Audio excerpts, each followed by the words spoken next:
Joe D'Ambrosio.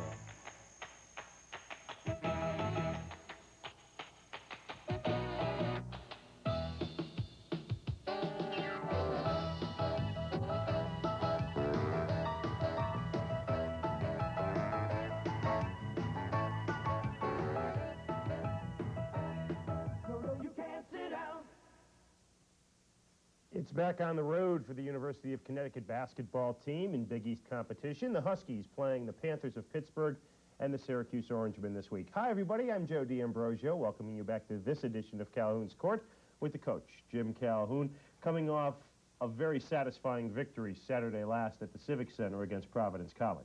I think that the three Big East wins we had last year are all really great tribute to our kids and what they did in the BC game and certainly two Seton Hall games. But I think this was the first Big East win where we went out, we played like we were supposed to play, and we did all the things we were supposed to do, and we won the basketball game. And I think there were no miracles, no charm, no luck, no other team playing poorly. We just flat out played Providence in that particular game. Not that they're necessarily that much better than Providence or even better than Providence, but we went out and did the things we were capable of doing and attacked Providence where we think they're weak, and the kids executed exactly the way we asked them to, and so therefore it's the most satisfying in that regard, Joe, sure. Probably the most consistent 40-minute effort that we've seen this year.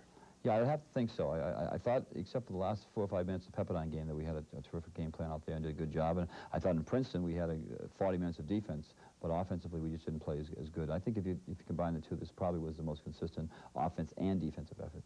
I was especially impressed by the way you handled their pressure. We had heard so much about it. We had talked so much about it. And yet your backcourt and your forwards also played a big role in breaking that press and making smart passes. Well, last year we tried to attack in two different ways. First thing we went to a gambling way, very simply 2 guards up and then try to attack it and try to burn it. That didn't work out real well because we made bad decisions at the end of the press. And we also didn't get the ball in bounds all the time. Secondly, we then went to a conservative way of just walking the ball up. We went to a combination where we got the ball in bounds with a 1-4 set, 4 guys in the backcourt, then attacked, and we did a great job of attacking it. Is it difficult to get the big men involved in breaking the press? Now, obviously, Cliff Robinson's a pretty good ball handler for a guy 6'11", but a freshman like a Lyman DePriest, a Willie McLeod, how tough is that? Well, certain guys, I think Lyman DePriest likes the full court, and I think that what we'd like to do, for example, is get him to in areas where he can drive more. He can really put the ball down the floor, and I think you're going to see during his career, he's going to develop into a fine passer and a guy who can really take it to the hole. And I think when you press us, it's going to really, really make him into a better player. You give him 95 feet, you're giving him really the kind of things that make him a better player. In a half-court game, as he's developing his jump shot, he's getting better, but he's a little more limited. And then they cut it to 3, 58-55, and yet you were able to pull back away again with some strong work at both ends of the court. Yeah, you've got to answer challenges. You watch a Villanova be in +12 to Syracuse, it gets down to 3, and you got to answer challenges. I mean, everybody's surprised people come back at you, not in the Big East. Everybody will come back at you. We'll see how the University of Connecticut answered their challenges in their victory over Providence College when Calhoun's Court continues.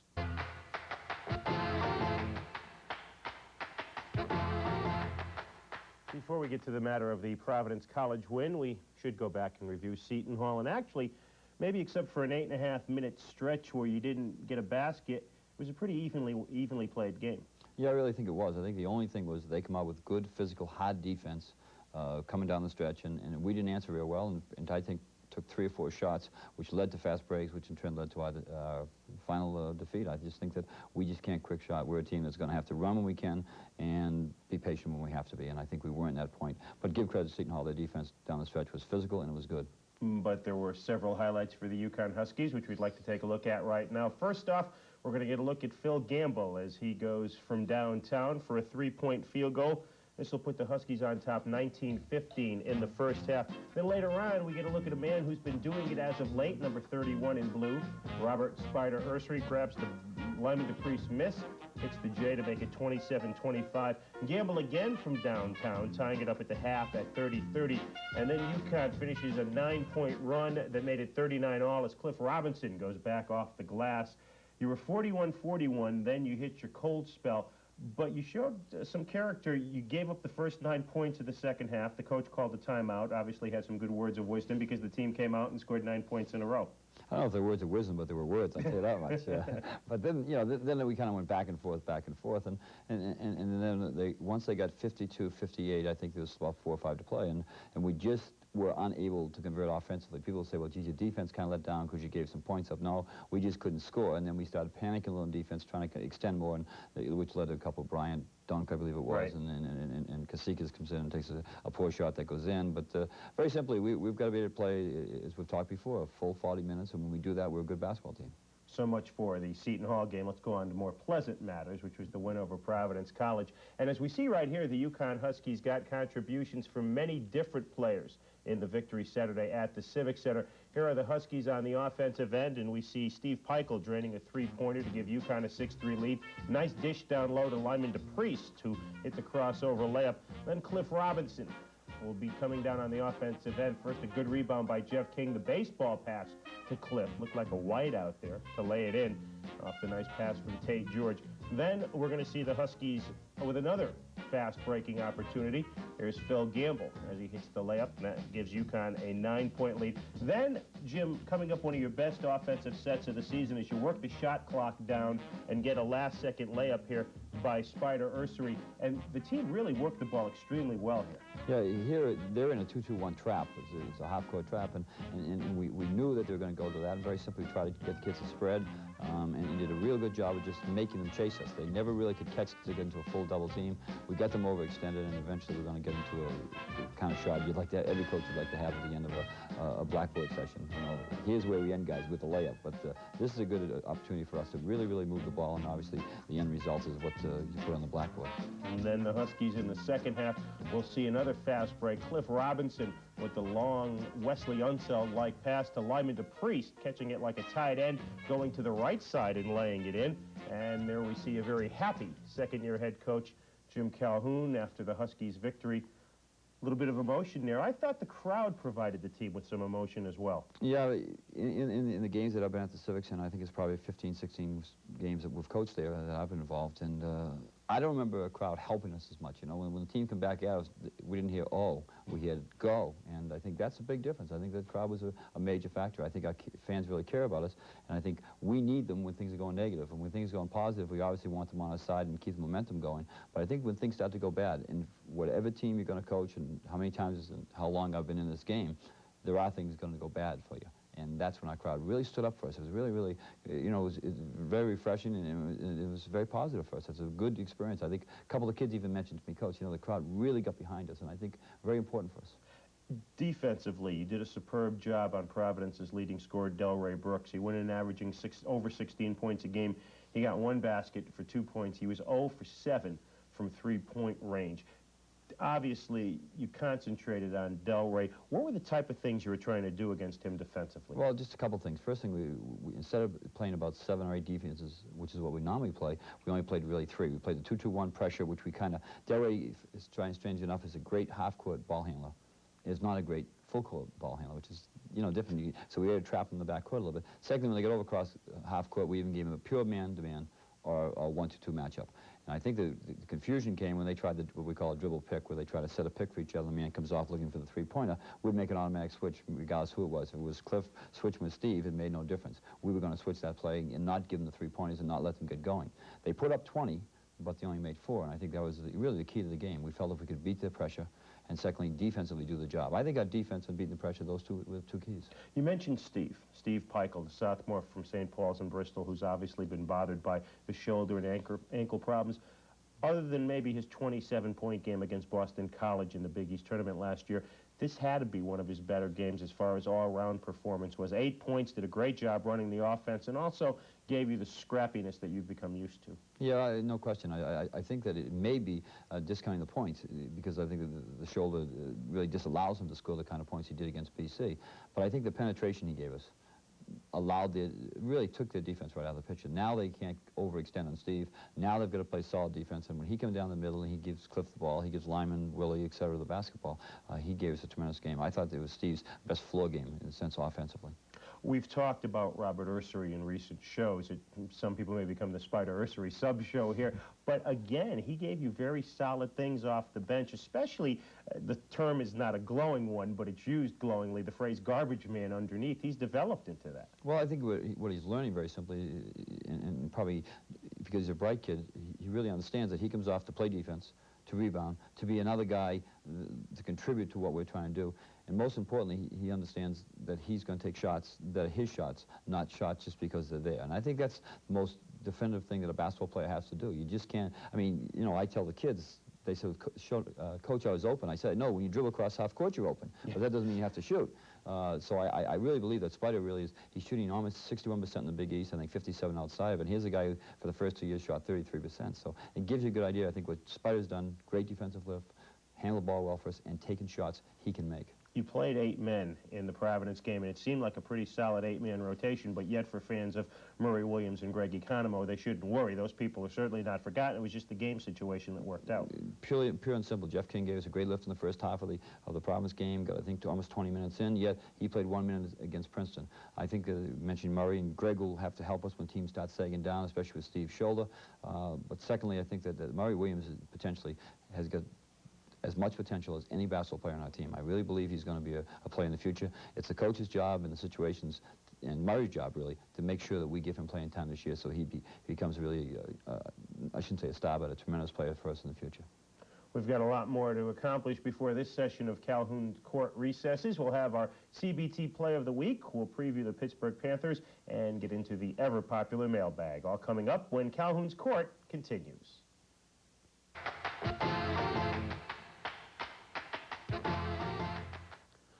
One thing, again, that came through for you at the end of the Providence game, as it did at Pepperdine, was clutch free throw shooting, particularly by Tate George, but I think you were 25 of 36 for the game and something like 17 of 21 or 22 in the second half. That's pretty good in the clutch. Yeah, it is, and we've shot the ball pretty well, except for the Hartford game really coming down the stretch. I think we've worked very hard on the foul shooting this year. We're up to 65%, and I know that just people say up, well, you know, you should be a little higher than that. The national average is about 67, I think it is. But we've done a good job. Generally speaking, when it comes to crunch time, we're going to have to continue that. I think we're going to improve as a foul shooting team. I just think confidence is a major factor, and I think we're going to work hard. Tate George is 6 for 6, I believe it was. Yeah, 8 for 8. 8 for 8, and I think 4 for 4 at Pepperdine. It's really important to us, and you've got to have it to win games. I know what's become one of your favorite segments of the show, and one of mine is one of our new features this year. It's our CBT Play of the Week. And as always, the CBT Play of the Week brought to you by our good friends at Connecticut Bank and Trust. And this week, our Play of the Week comes from the win against Providence. Here we see Phil Gamble grabbing the ball off the glass, the dish to Steve Peichel, the pretty dunk to Spider Ursery, who went down for the slam.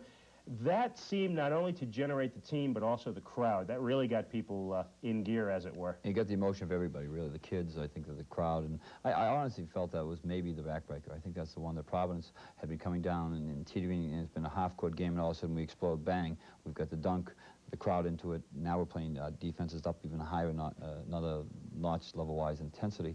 And I just think that those kind of plays, I think sometimes a dunk is worth more than 2 points, and, only because I think it excites the crowd. And it's a nice look up by Steve. I think that the key thing is when he caught the ball, first thing he did look up, and Spider, as usual, is working pretty hard and gets up the floor and finishes off. Pittsburgh Panthers, they won their first 9 games in a row. They lost to Georgetown. Then they came out on fire against St. John's. Obviously a team with a lot of preseason expectations, a team that's gone through some academic problems. Your analysis of what you've seen in their first 10, 11 games. Well, nothing has really changed in regards in the sense that they are a national team. They could win a national championship. I think they're that good, have enough talent to do that, I should say. Jerome Lane is the best rebounder in the country. I don't think there's much question about that. Charles Smith is as good a big man and having a great senior year. I think that's critical for them. Demetrius Gore is actually playing much better than he has in the previous 2 seasons. So they're a tremendously talented team. I think the difference is, and I probably would have changed my voting if I know they would have come along this way, but Matthews, Miller, and Martin, the 3 young freshmen, have given them such a lift off the bench. They have a nice new enthusiasm. They don't have any of that kind of old stigma which maybe the Pitt team in past have been kind of identified with, of blowing leads, of not doing all the right things. And those kids just come out to win. They come out to play hard, and combine that with great older players, it really makes a very, very dangerous mix. And St. John's and Louis found out last Saturday night, boy, they can really be a dangerous team. And Sean Miller, I remember having him at my camp a few years ago because he's done a lot of the ball handling kind of things. And he's a tremendous basketball player. And it really is probably, in many ways, certainly offensively, a better player right now than Mike Goodson. Let's take a look at some of the men who are making it happen for the Pittsburgh Panthers, ranked either 6th or 7th in the latest wire service poll, whether you want to believe the coaches or the media. There's their second-year head coach, Paul Evans, who came in from Navy.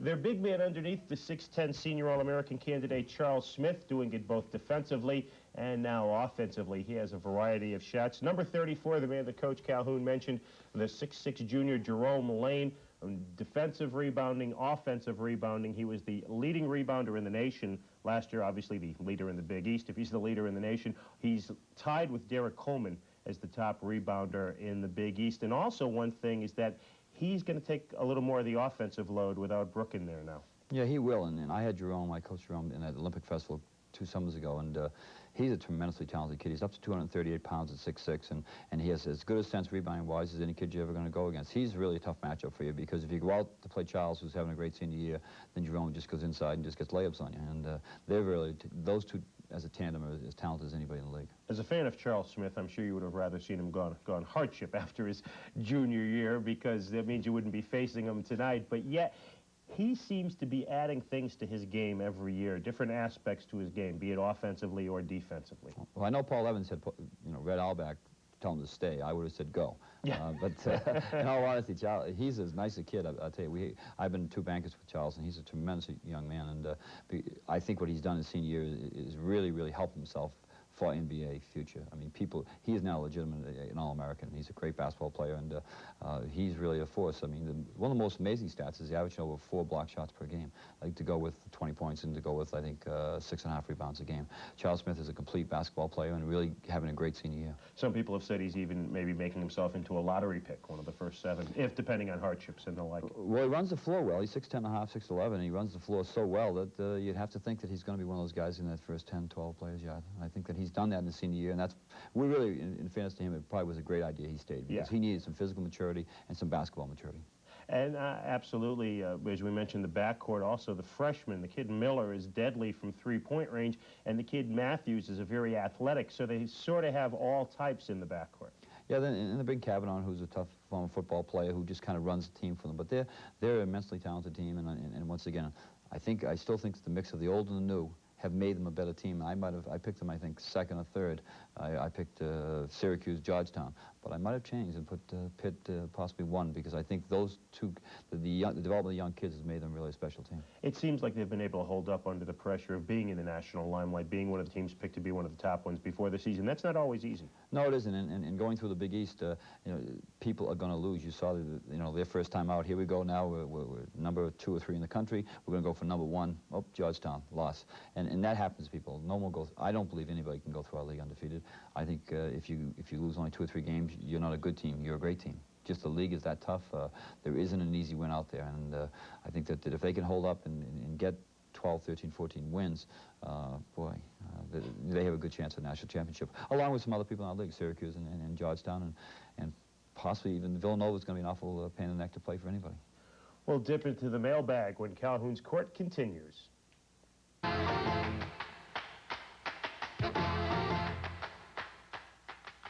If you have a letter for Coach Jim Calhoun asking him a question about college basketball or UConn, send your questions to Calhoun's Court, U78 UConn Stores, Connecticut, 06268. And if we use your letter on the program, you'll get one of our designer T-shirts from the good folks at Nassif's on Main Street in Willimantic and the Eastbrook Mall. And Jim, our letter today comes from Chris Alvarez in Bristol, who says he knows that you have dealt with players preparing from college to pro. Perry Moss, Reggie Williams, Reggie Williams, it's a mistake you made last year, Mark Halsell.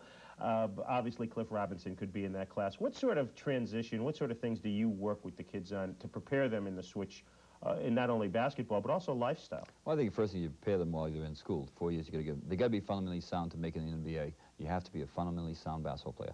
But I think you start telling them that now it becomes a job. I mean, I know Perry's told me this, Reggie, in my conversations with him, it is now a job. It's no longer, you want to win, it's competitive and all that kind of thing, but very simply, there are 200 and something jobs out there, 290 jobs, and only so many, obviously a very limited number of people can make money playing professional basketball. And you can't look at it any other way. You've got to come out and do what the coaches ask you to do. You've got to play hard. And I think the major thing simply is that you've got to make it a singleness of purpose. That's the only thing that you can really concentrate on. Nobody in the NBA I know of came in there and just said, well, it's a hobby. Now, maybe Bo Jackson can do that in football, being a great athlete, but it's not a hobby. It's something that's a particular, vocation where you're going to come out and that's how you're going to make your living. Chris Alvarez of Bristol, we thank you for your letter to Calhoun's Court. and you'll be receiving your designer T-shirt. After the Huskies play Pittsburgh, they travel up to the Carrier Dome to meet Jim Boeheim's Syracuse Orangemen, and then they return to the friendly confines of the Hartford Civic Center to play Raleigh Massimino's Villanova Wildcats. 8 o'clock tap-off time for that game, a week from Wednesday night, January 20th at the Civic Center. And if you're interested in UConn basketball tickets, call the charge line at 203-727-8010. 727-8010 for ticket information. The Pittsburgh Panthers tonight, obviously a big challenge for your ball club. The things you have to do briefly in order to beat this team. Well, we've got to obviously contain the two big kids in Smith and Lane. Secondly, we've got to establish our tempo. I think the biggest thing in games that we've won, we've done the things the way we want, as opposed to the way other teams dictated. Providence would not allow us to, want us to run full speed. We didn't do it. We in turn ran and then took it off. I think tonight we've got to do it the way things we want. Half-court game, move the basketball, and I think we'll be in pretty good shape. It's a great opportunity for us to play a team as good as Pittsburgh. The University of Connecticut Huskies preparing to play the Pittsburgh Panthers. Thanks for joining us. For the coach, Jim Calhoun, I'm Joe D'Ambrosio. We'll see you next time on Calhoun's Court.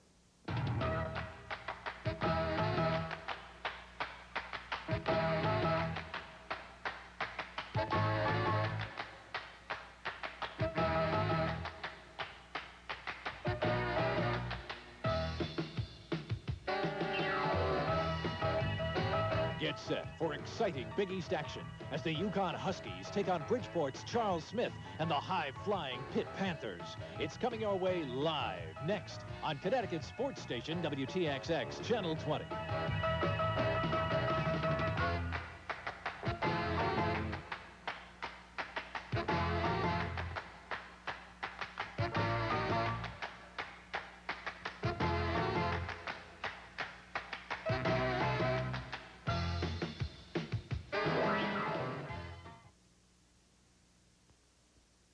The following is a presentation of the Big East Conference Television Network.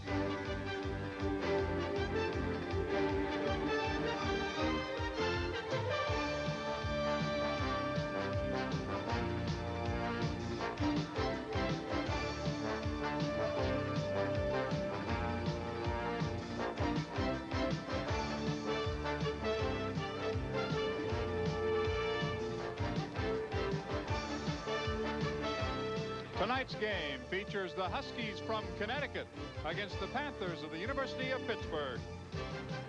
Big East basketball is brought to you by Piedmont, serving more cities in the East than any other airline. And by Chrysler Motors, the official car and truck of the Big East, and your local Chrysler, Plymouth, and Dodge dealers. By AT&T, the right choice. And by Avis Rent-A-Car, the official rental car of the Big East Conference. And presented to you by McDonald's. Midas Muffler, Midas Eyes, get it right the first time. And by Saab, the most intelligent cars ever built.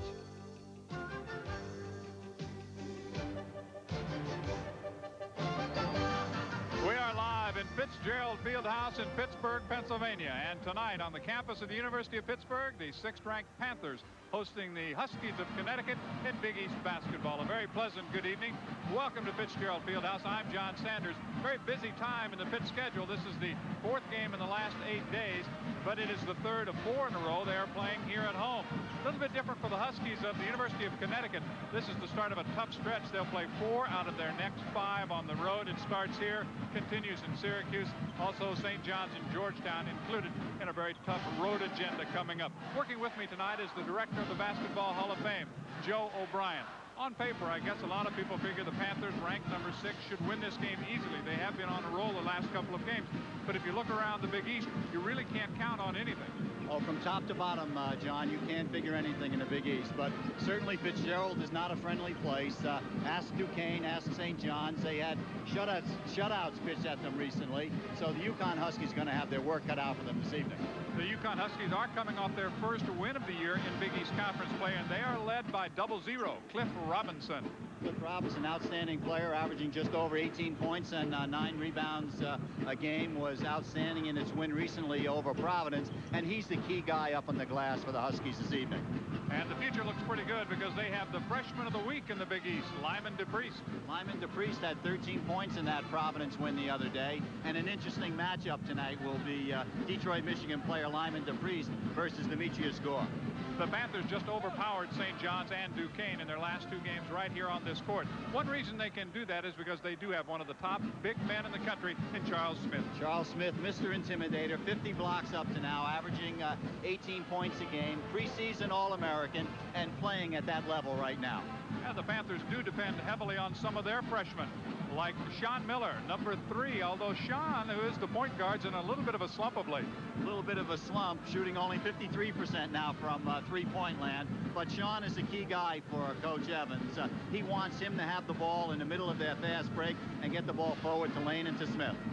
And it is obviously that the Panthers would like to run a little bit late, like to move the basketball up and down the court. The Huskies will have something to say about that. We'll come back to Fitzgerald Fieldhouse and meet the starting lineups for the Huskies and the Panthers right after this word from your local stations. The Huskies of Connecticut have lost to Virginia, Villanova, and Seton Hall, coming off a big win over Providence. University of Pitt Panthers' only loss of the year was to Georgetown. They're coming off a win Monday night against Duquesne. Let's meet the starting lineups now from our PA announcer here at Fitzgerald, Clayton Hartman, to bring us the players. And now the starting lineup for tonight's Big East basketball game. First, the guards. For Connecticut, the 6'5 junior from Seabrook, Maryland, number 33, Willie McLeod. For Pitt, the 6-foot freshman from Beaver Falls, Pennsylvania, number 3, Sean Miller.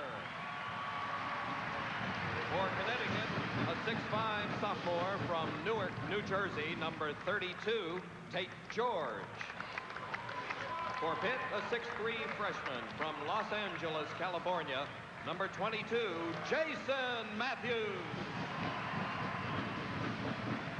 And now the forwards. For Connecticut, a 6'4 sophomore from Bristol, Connecticut, number 21, Steve Peichel.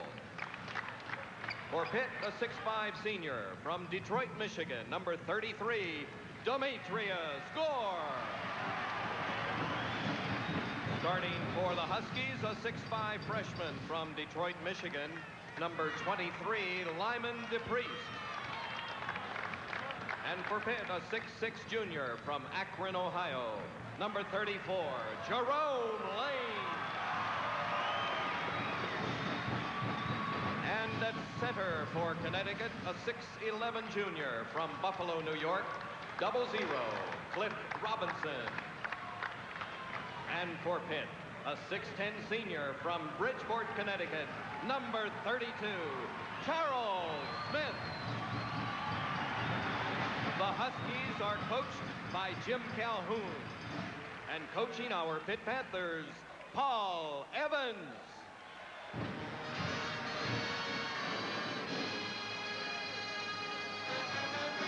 Another sellout crowd at Fitzgerald Fieldhouse. That's over 6,700. We'll be right back to start tonight's game after back at Fitzgerald Fieldhouse. Here's how these two teams match up statistically. It looks pretty even. The Panthers have lost just once. The Huskies 3 times. Maybe the biggest difference, I guess, would be maybe in defense. Pitt holding its opponents to under 40% in shooting.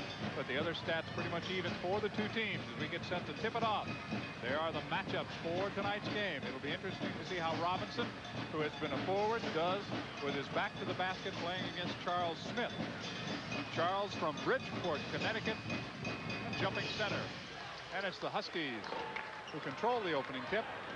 They move quickly to set it up. Tate George outside, the sophomore from Newark, New Jersey. Pittsburgh has been playing man-to-man lately, and they come out in man-to-man defense right here at the beginning of this one. We're seeing a lot of that this year. That first step traveling violation. The changes in the rules and the officiating has taken away the foot fakes for most players. You got to look at the 3 officials for tonight's game. Nolan Fine, James Howell, and Robert Donato. The Panthers on the move. Smith down low, up off the glass. It won't go. Lane with a rebound. You saw that long arm sneak in there. He misses the shot. Back comes DePriest. On the move, here's Robinson. Over Miller to score it. No, will not count. Offensive foul on Cliff Robinson. And that immediately brings Jim Calhoun to his feet. That's a tough call. Here's a pretty good position. Robinson tries to avoid him. I'm not sure that was complete charge there. But the call was made. It's the first foul of the game. And the reason that Jim is up and so vehement is he can't afford to have Cliff Robinson get in early foul trouble in this ballgame. Miller, top of the circle, the lane, gives it up to one of the two starting guards at the freshman position, Jason Matthews. Here's Gore coming off a 21-point game. He traveled with it. Interesting to see the intensity of a Big East game, and both coaches have the teams come out man-to-man defense. Make sure they get everybody's head into the game. You know, early in the season, there were a lot of people said the Panthers cannot play man-to-man defense. They're going to have to be a zone team. They have proven otherwise. Well, they played outstanding man-to-man against St. John's and Duquesne. Tate George running the offense out front, the sophomore. Gives it up to another sophomore from Bristol, Steve Heichel. In the corner, it remains Huskies basketball. Coach Calhoun wants Connecticut to play a half-court game and control the pace, and Coach Evans said that he'd like to see the Panthers running. And he immediately goes to Robert Ursery off the bench, and McLeod will sit down. So the senior from St. Louis is on the court, number 31. Ursery has been playing a lot more minutes lately. He's been playing very well the last 4 games. Pitt now switches into their 2-3 zone. That's what they're better known for. Played a minute and a half, no score. Robinson, baseline jumper for the first basket of the game. That in itself is a change. Pitt scored the first 12 against St. John's last Saturday and the first 17 against Duquesne on Monday. And Connecticut's out here in a token 2-2-1 zone press. They're just trying to control the pace of the game. They're not trying to necessarily steal a basketball. And we played just under 2 minutes of the opening half, 2-0. The Huskies from UConn. Gore along the baseline, blocked out of there. Goaltending to call. Credit Gore with his first basket. Demetrius Gore had 18 points on Monday in the first half of the game, and he had his way down under. Here it is. Let's watch the replay here. There's no question that it's goaltending.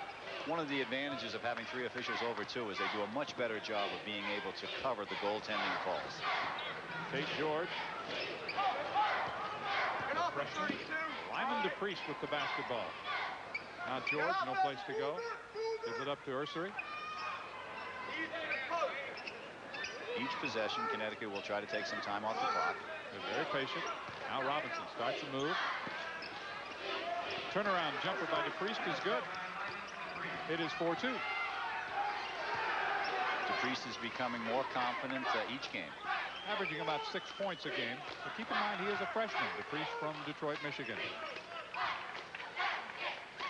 The Panthers working the perimeter against the zone. Now Lane. Here's a 3-pointer by Miller. Bending off. Rebound Robinson. Miller has not had a 3-pointer in the last 2 games, and he is the Panthers' leading 3-point shooter.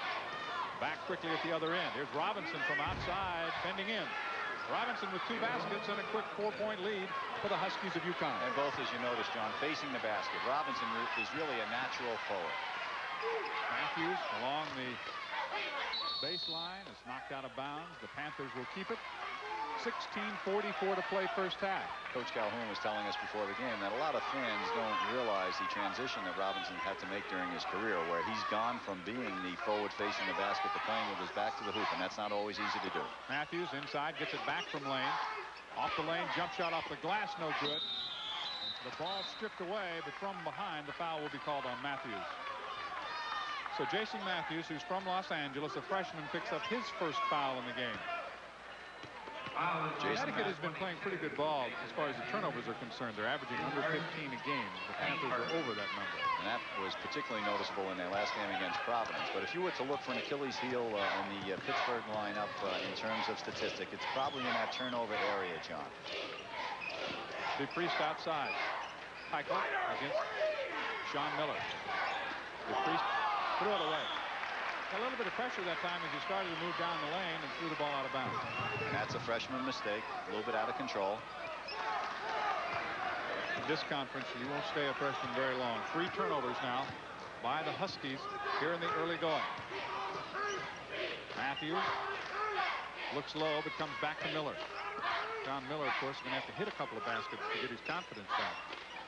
Connecticut in that 2-3 zone. They're obviously trying to take away the inside play, and Sean's going to have to come to the fore. Rolls off. Smith with a rebound. Up. Off the glass. No good. Tipped up, and Gore has it. Gore works his way along the baseline. Fadeaway jumper bending in.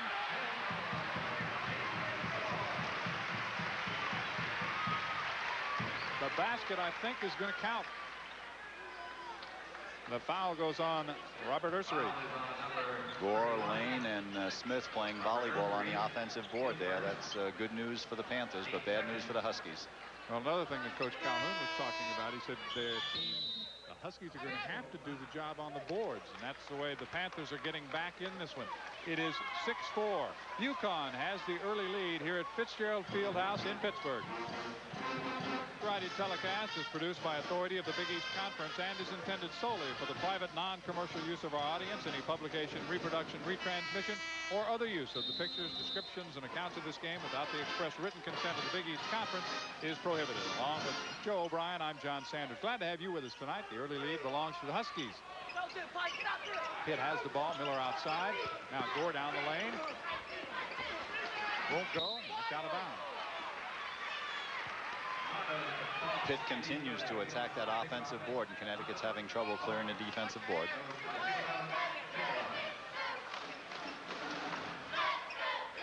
A chance for the Panthers to tie it up. Gore with a three-pointer take the lead. Here's Gore.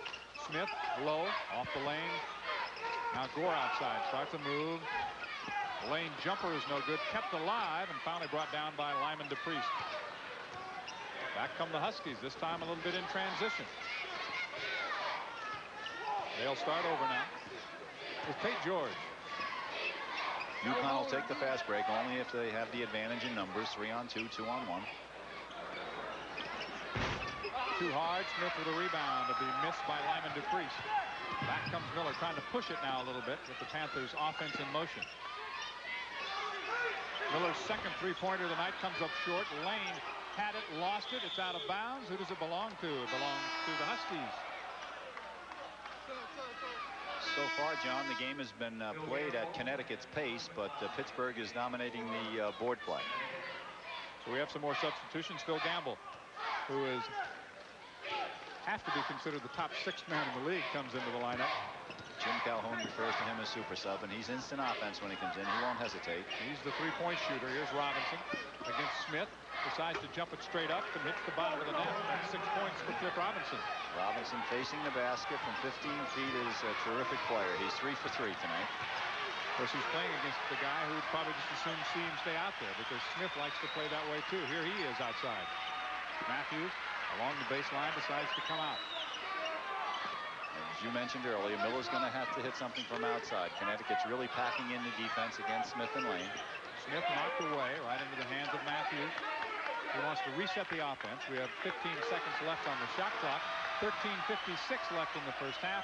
It's 8-4 UConn. Smith's outside jumper. It's short. A loose basketball is picked up by Ursery. Now you hear the shouts of, there's the shooting percentages early on. Pittsburgh's not hitting anything. You heard shouts of patience off the bench for the Huskies, and there's patience. Robinson slams home his 8th point. He is 4 for 4 from the field, and it is 10-4, UConn leading Pitt. Cliff Robinson, as we mentioned earlier in the broadcast, is going to be the key player for Connecticut. Off to a good start. Knocked out of bounds. The Huskies will get it. They said that Demetrius Gore touched it last. Ball out of bounds. Back from UConn. Second turnover by the Panthers, and Darrell Porter, number 20, checks into the Pitt lineup. Porter is another of the freshmen. He's from the Pittsburgh area, Perry High School in Pittsburgh. So far, the Huskies playing on their toes, and Pitt Panthers a little bit on their heels. Ursery's jump shot. They are red hot. They've opened up an 8-point lead. So a good start for the Huskies. Fitzgerald Fieldhouse is not usually that friendly to the visiting team. And this is a little shocking to the fans, too. They've seen their team jump way in front in the last 2 games. A little bit of a change. Miller outside. He's missed 2 3-point attempts. From the corner, too hard. Lane rebounds, up and in. There's Jerome Lane's first basket of the ball game. And Jerome Lane, one of the premier rebounders in the country as well as the Big East, but what he does especially well is get to that offensive board. He's just amazing, the nose he has for the ball. Now the fans trying to push the Panthers back into this one. It's a 6-point lead for the Huskies with 12 minutes and 16 seconds left to play first half. Away from the ball, we had a foul. The foul is on Demetrius Gore. That's the second team foul on Pittsburgh. Gore will sit down as another of the Panther freshman, Bobby Martin from Atlantic City, comes in. That foul call on Gore is a housekeeping call on the part of the official. He's letting both teams know that they're not going to allow that pushing to go on. Gamble's first three-point attempt of the night rattles out. Robinson will chase it down. Right back up and stuffed by Charles Smith. You mentioned the intimidation factor. Robinson had no place to go. And Smith does what he does best. His super timing, great block. I mentioned the three-point shooting of Gamble. He is 20 out of 47 now after that miss. And UConn as a team didn't have a good year last year from three-point range, but this year they've really increased it. They've gone from 32% up to slightly over 40%, almost 45. Smith in the lane. Starts a move, and he traveled. That's the call that we're seeing over and over again. It comes at 11:44 left in the first half. The Huskies have jumped ahead of the Panthers here in Pittsburgh, Pennsylvania. It's 12-6. We'll be right back after these local messages. After what's happened in the last two games for Pitt, this is a shocker for the Panthers and their fans, because not only are they not shutting anybody out, they're down 12-6 on the scoreboard. So far, the Huskies have been able to do what they wanted to. They're shooting the ball very well and getting good shots. Pace of the game being played the way the Huskies want it. Calhoun's prayers have been answered that they weren't intimidated early. That's a big factor when you come into Fitzgerald Fieldhouse. Mercery brings it back to Gamble. To Tate George. Pitt in its 2-3 zone. UConn will be very, very patient. Willie McLeod is back on the court now for the Huskies.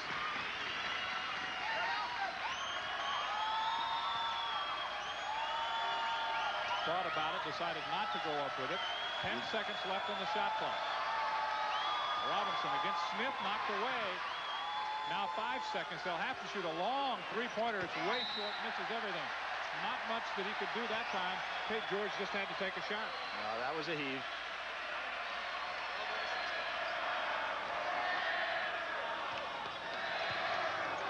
.55 to play in the first half. The Panthers down by 6 with the basketball. Smith outside. Porter in the corner. He'll shoot. Too hard. Lane for the rebound and the follow.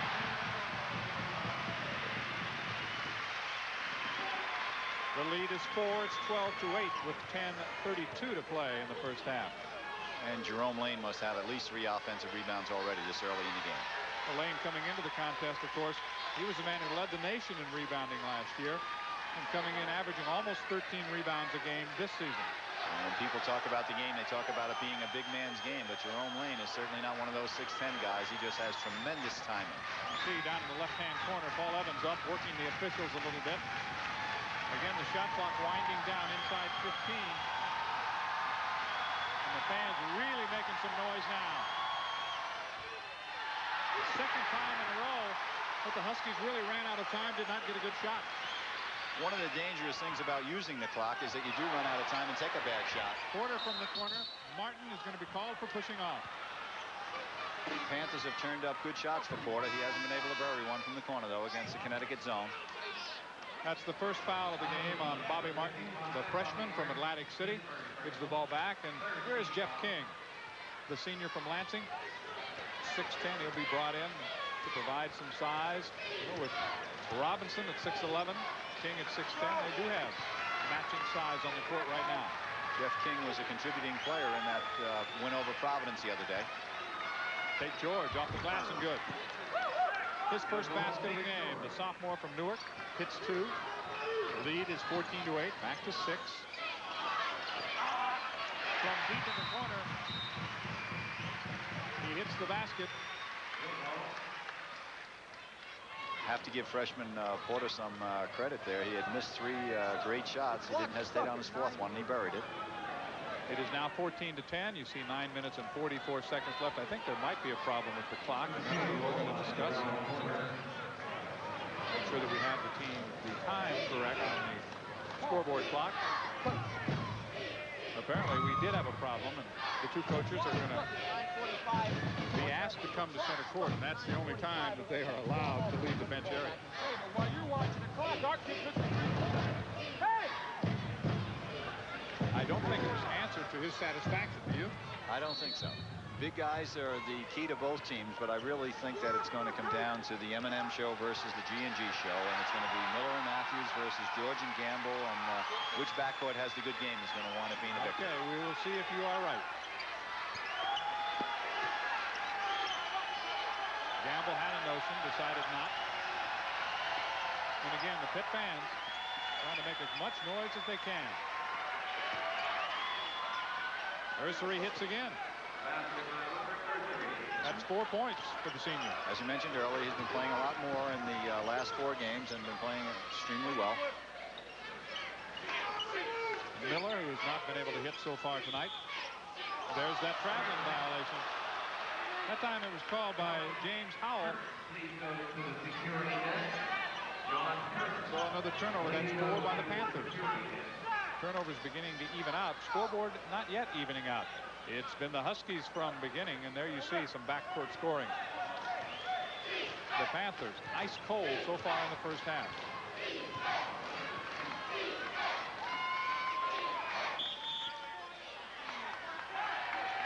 And a blocking foul has been called. Trying to maneuver into position with Jeff King. He got caught. On their inside offense, Jeff King trying to run a pick play for Cliff Robinson, got caught moving.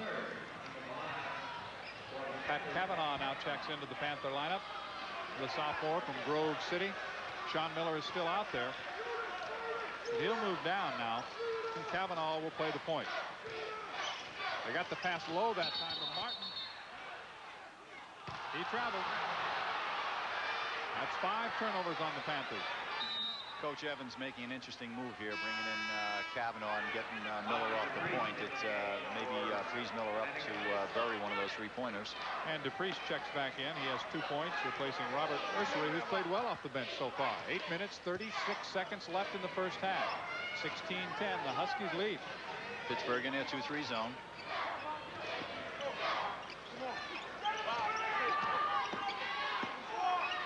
Gamble from way outside, it's too hard.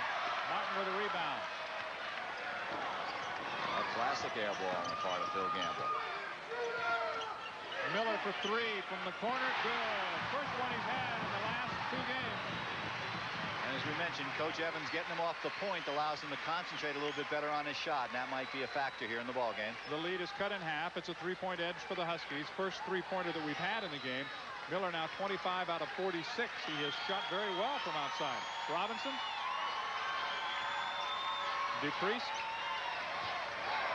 George with penetration. It rolls off. Robinson had it, lost it. Now it's stripped out of bounds, and the Panthers will have it.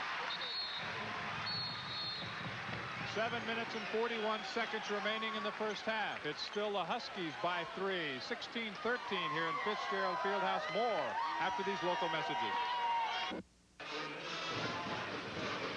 The Plymouth player of the game to be selected at the conclusion of this game and during every televised game by the Big East Conference Television Network as part of Chrysler Corporation's sponsorship of Big East basketball. I think it's probably a little too early to think about a player of the game, but certainly Cliff Robinson has gotten off to a great start with 8 points to lead the scoring in the early going. He's got half of his team's 16. Pat Cavanaugh now running the Pitt offense. Lane looks to Martin, no place to go. Here's Miller. Huskies getting a little bit more aggressive in their zone. Cavanaugh doing what we didn't think he'd do. He took the three-point shot and he missed it. So Pat misses the shot.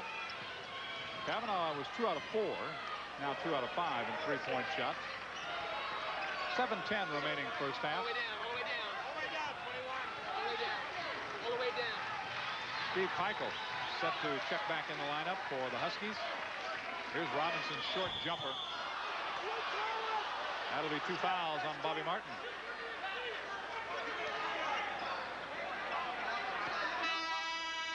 So Bobby Martin picks up his second personal.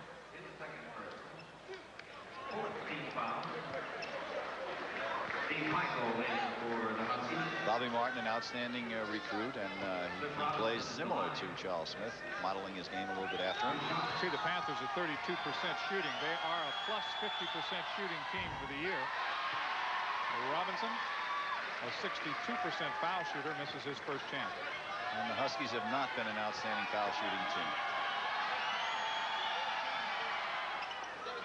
1 out of 2, a total of 9 in the game for Cliff Robinson, who had 42 earlier this season against Hartford. Martin tried to go low to Martin along the baseline, but going over the top nicely without picking up the foul was Jeff King.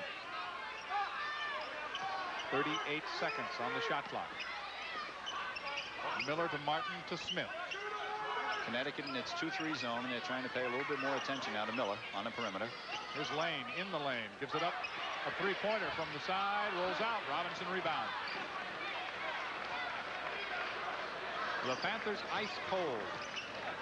Right about 30% shooting.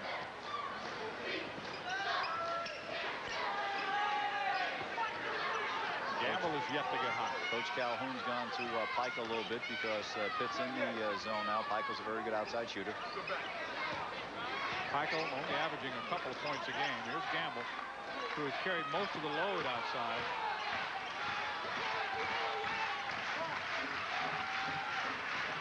A three-pointer for Gamble. It's too hard. Lane with a rebound. Clears it out to Miller. Here's Smith, but it's knocked away by Gamble. He saves it to Peichel. Back come the Huskies. 5:50 to play. They look to Robinson off the lane. Up and in. Good move by Robinson. First he saved it, then he put it in the basket. 11 points. A bit more frenetic pace there, and that's more or less what Pittsburgh would prefer. Back to that 6-point lead. That's as big as it's been. Miller. His second three-pointer cuts the lead in half again. Miller's the kind of player that can put you to sleep, though, and you can't afford not to get out on him. He can bury that all night. 5 minutes and 16 seconds left in the first half. It's the Huskies of UConn by 3, 19-16. King deep in the corner. Peichel for 3. Good. And that's what we said. That's why Coach Calhoun brought him in. The Panthers are playing mostly zone now. Both teams playing 2-3 zone. Smith's turnaround jumper, I think, partially blocked and picked up by Gamble. Back come the Huskies. They've got the numbers this time. 4-on-2. Gamble cut off by Kavanaugh and has no place to go. Finally throws it away as he went behind the back. The Panthers caught up. At the other end, King knocks it away. Now the Huskies start back. Knocked away by Kavanaugh. Racehorse basketball right now. Racehorse sloppy style right now. Neither team really taking care of the ball. 4:35 to play first half. Gamble comes off. So does DeFries. Ursery back in the lineup, along with Tate George. King is still out there, as well as Robinson and Peichel.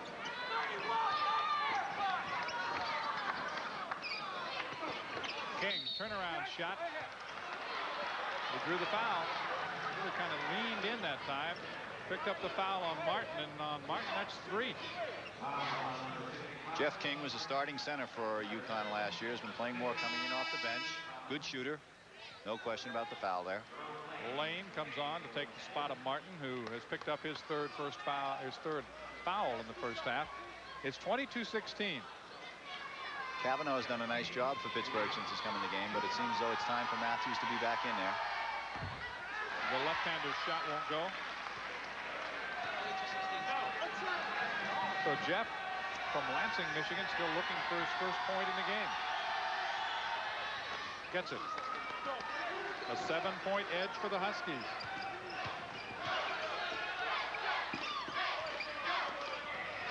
.4:14 to play first half.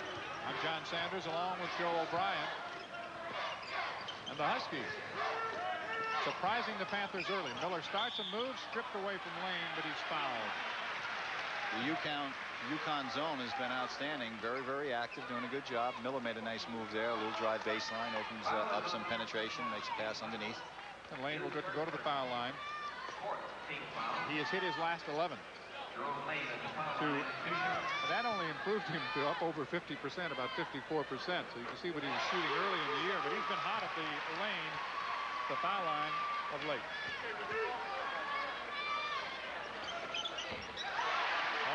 confidence, I guess. Makes them both. Jerome Lane, really special. One of those few guys that's going to wind up ending his career as a double-double. Double figures in points and rebounds for an entire career. 5-point lead. King trying to add to it. Lost it. Robinson gets it back, and it's stolen by Smith. And there's a foul committed in backcourt by Tate George. So George picks up the foul. Neither team in the 1-1 at this point. 3 minutes and 45 seconds remaining in the first half. It's been all Huskies so far. Right now, UConn leading Pitt 23-18. We'll be back. There is the turnover situation. Connecticut committing more than they normally do. The Panthers of Pitt with 7, and they're down by 5 on the scoreboard. The Huskies with 3:45 to play, leading by 5 at 23-18. A chance for the Panthers to cut into that as we head toward halftime in Fitzgerald Fieldhouse, a Big East matchup. A bit of a sloppy game the last 5 minutes, John. The Husky zone is being effective, and Pittsburgh's had trouble going over the top of it. Lane to Smith. They got inside. It's blocked by Robinson, who commits his second foul. Coach Calhoun wants to see the replay on this one. It looked pretty clean. One of the few times they're able to get the ball down inside. Pretty good block. Might have touched his hand. Gamble comes in. Michael goes out for the Huskies. Biggest lead in the first half has been 8. Pitt has never led. Charles Smith, a nice touch at the line. Not a 75% foul shooter, but for the senior from Bridgeport, that is his first basket. And he is about to move up on the scoring list. Not yet. He needs 2 points to pass Sam Clancy. Sam Clancy, now of the Cleveland Browns, with a basketball star here at the University of Pittsburgh. The lead is 4 at 23-19. 3 minutes and 10 seconds left in the first half. Robinson against Smith, up, little short, followed by Ursery is good. Great move by Robert Ursery. 6 points for him. The lead goes back to 6. That's where it's been most of the first half, right around the 6-point lead. Ursery's been a key factor in the game so far for Connecticut. Smith starts a move, gets it back to Miller. Now Kavanaugh. Connecticut is packing in the zone. They're going to make Pittsburgh go over the top. Here's Kavanaugh. Bending off, tipped up by Lane, missed, loose. And there's Ursery again. He's had a good first half. Gamble gets it back from George. His three-pointer too hard. King up. It goes into the hands of Kavanaugh. At the other end, here's Demetrius Gore. 6 points for Gore. The lead is down to 4. 25-21 with 2:15 to play first half. Fitzgerald Fieldhouse sold out for every game the Panthers play. 6798 is capacity. And the games that they will play in the Civic Arena against Syracuse and Georgetown are also sold out in advance.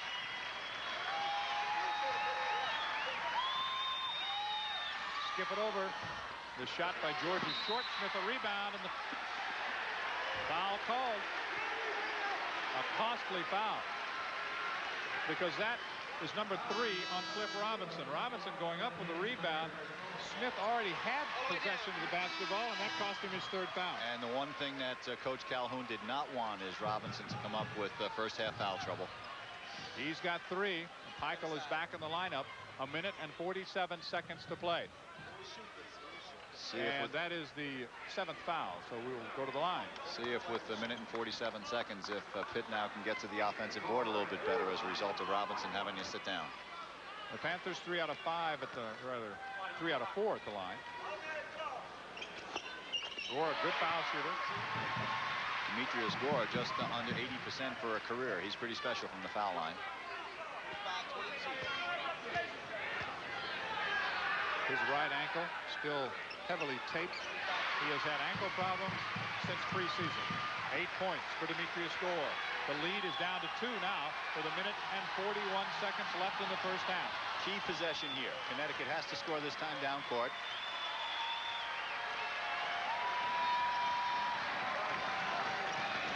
Peichel for 3. Too hard. Knocked away by the Huskies and out of bounds. Gamble could not hang on. And now the Panthers with a chance to tie the basketball game up. Ursery's going to hustle back to the lineup to replace Peichel. It's almost like an offensive-defensive substitution pattern here. It's a game of momentum, and the momentum has changed ever so slightly. It's headed Pitt's way, and the sixth man, the fans are a big part of that. Miller back at the point as Matthews is back in the lineup. Matthews, not a three-pointer, but the game is tied. His first basket of the game is 25-25, a minute and 7 seconds remaining in the first half. So Pitt gets even. The Huskies had led by as many as 8. Now let's see if UConn can come back. I expected Matthews in a little bit sooner than that, but he came back in as an impact player right away. Robinson for the Huskies on the bench with 3 fouls. Knocked away once. DePriest gets it back. King from the baseline, too hard. A rebound by Demetrius Gore. 40 seconds left. Here's Matthews. Hanging, firing, hitting, he's fouled.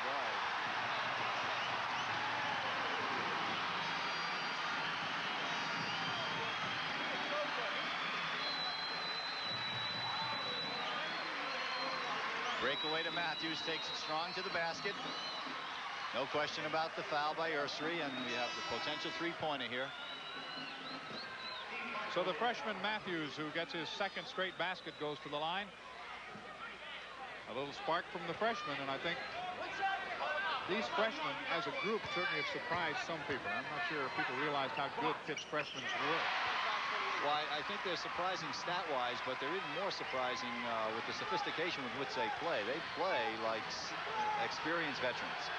28-25, a three-point Pitt lead. First time in the game that the Panthers have been ahead. Ursery fouled by Lane outside. That's the first foul on Jerome Lane. And it'll take one more before UConn shoots the 1-and-1. 22 seconds left in the first half. Shot clock is off.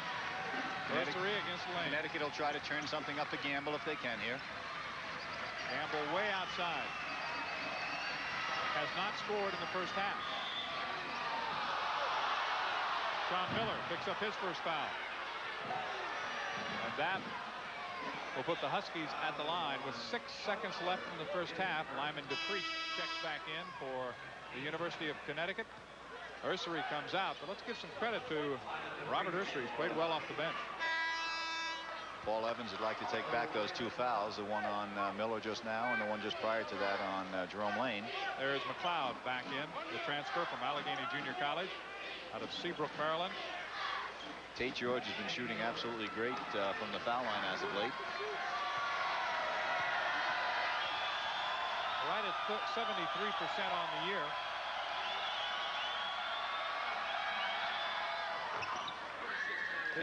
In addition to that, John, he's shooting 86% in the last 3 ball games. 19 for 22 coming into this game. Well, he's a good man to have there with 6 seconds left. A 2-point Pitt lead. He runs the offense for Coach Jim Calhoun. 2 foul shots, 4 points in the game for Tate George. Time running out in the first half. Matthews lost it out of bounds. Nope. Can't get a shot off as the horn sounds. We have played the first 20 minutes of Big East basketball in Fitzgerald Fieldhouse. The Panthers, down by 8, have scratched back to take a 1-point lead. It's 28-27 here at halftime. We'll be back to Pitt Fieldhouse after this word from your local station. 28-27, Panthers is the halftime score. The Huskies led throughout much of the first half, up by as many as 8 at one point, off and on, a 4-6-point lead most of the first half. Kind of came apart for them a little bit. They started to get out of control, and the Panthers were able, thanks to some shooting of Miller and Matthews, to take the halftime lead. Jason Matthews came in back off the bench. UConn went a little bit cold. The half was played at Connecticut's pace, but Pittsburgh finds himself up 1. course, interestingly enough, you expect scoring in this game from people like Gamble and Smith. Gamble has no points. Charles Smith has 1 point in the first half. It's that kind of a game. We said that it's probably going to come back to the idea of one of the backup players, and I still think it's going to be the backcourt. I think it's going to be Miller and Matthews versus George and Gamble that's going to decide this ball game. Robinson had a big first half for the Huskies, but he also had foul problems with 3. It'll be interesting to see how they work him along in the second half. Well, there's no question that Connecticut's going to have to play mostly zone. They have to protect Cliff Robinson. They can't play a lot of minutes without him against the rebounding power of Pittsburgh. He had 11 points, but as we said, 3 big personal fouls, and the Huskies find themselves behind at halftime by a point. It is 28-27. We will continue here at halftime in Fitzgerald Fieldhouse with a special report on the University of Connecticut and its cooperative education program. Along with Joe O'Brien, this is John Sanders at Fitzgerald Fieldhouse, and there's nothing wrong with the graphic on the scoreboard there. It's 28-27. The Huskies had it their way most of the first half. They led by as many as 8. Were up about 6 points most of the way before they let it get away a little bit at the end of the first half. Of course, the Panthers are awfully tough, and if they get some advantage inside, they can turn the game around on you. I think we have to expect to hear a little bit more from Charles Smith in the second half. But the first half, a high-intensity level of play. Both teams playing zone, a lot of turnovers, not a classic performance really, and neither team able to get much going from outside. It is for Pitt another chance in the Big East. They are 1-1. Let's take a look at the standings. Overall, Villanova out to the great start at 4-0. Georgetown has only played Pitt in conference play. Syracuse a loser to Villanova. Pitt right in the middle of the pack, looking to move up. But I think it's going to be very, very interesting as the season goes along. Seton Hall, one of the teams picked to finish up pretty high, has already lost 2 conference games. And Boston College the other night beating Seton Hall by 15 points was a shocker to me. But tonight, just going out on the air, you see that Georgetown and Providence are having a heck of a game. Well, let's go back and take a look at what has happened this week in the Big East. On Monday was the shocker, Villanova over Syracuse by a basket. Pitt had no problem in beating Duquesne. Seton Hall Tuesday night, this surprised many people because they were able to win by 15 points. That was the shocker of the week for me, John. And tonight, how about this? Do you think it's close here? Well, a couple minutes remaining. Providence and Georgetown. It's the Hoyas by 3. I saw UConn handle Providence pretty easily the other day, and I didn't think that Providence could go with Georgetown. But that's the great thing about the Big East. Well, and the schedule is really just starting to heat up because Villanova comes here to play Pittsburgh on Saturday. Not easy for UConn. They go to Syracuse. Then they play Villanova at home, back on the road against St. John's and Georgetown. It's Georgetown, Boston College on Saturday, Seton Hall at St. John's, and UNLV against Providence. So the Friars will be tested by the Runnin' Rebels. And the game of the day, obviously, is Villanova-Pittsburgh. That's going to be the key game. We're at halftime. Fitzgerald Fieldhouse. The Panthers lead the Huskies by a point. Back with more after these local messages. It is Pitt by a point at halftime here in Fitzgerald Fieldhouse. Some turnovers early on by the Panthers helped the Huskies get off to a good start, Joe. Here we come. Lob pass. Nice steal by Phil Gamble. Even better that he saved it. Gamble makes a good save, gets it to Pico. Now Pico's going to make an outstanding lob pass here to Cliff Robinson. Cliff Robinson, outstanding individual player in the first half. Plymouth player of the game stats. They were able to convert. The Pitt Panthers, of course, want to use their big people inside, and Demetrius Gore will trigger this one. Now, Pittsburgh needs more of this. Gore gets the big rebound, the long pass down to Matthews, and the freshman delivers, makes the basket, and converts it into a 3-point play. And that's what eventually helped to put Pitt up at halftime. Shooting percentage not very good at all for Pitt. Better for the Huskies, who are a little better than that on the season. Free throw shooting is pretty much even. Turnovers, rebounds even. Neither team has been very hot from 3-point range. So as we start the second half of play, the stats and the score basically even. Smith, along with Lane, 4 rebounds apiece to lead the Panthers, but they have only out-rebounded the Huskies by 1. Miller outside, plays the point. Lane to Smith, low, up, off the glass, won't go, but a foul on Ursery. And obviously, Coach Evans has told the Panthers that they have to try to go inside and get Smith on the board point-wise. Robinson starting the second half, despite having 3 fouls, and for Ursery, that's his 3rd personal foul. So Ursery getting the start in the second half along with Gamble. King also in there, who did not start the first half. So only Tate George and Robinson of the starters out for the second half. Smith, who was 1 out of 2 in the first half, and this is his first opportunity in the second half. Averaging almost 18 a game, and tonight he has 1. 2. Key to the game for Pittsburgh is going to be to get Smith in the offense, and the team that's probably going to win the game is the team that heats up from three-point land. Only 3 for 15 in the game. One team 1 for 8, the other 2 for 7. The Huskies a chance to tie.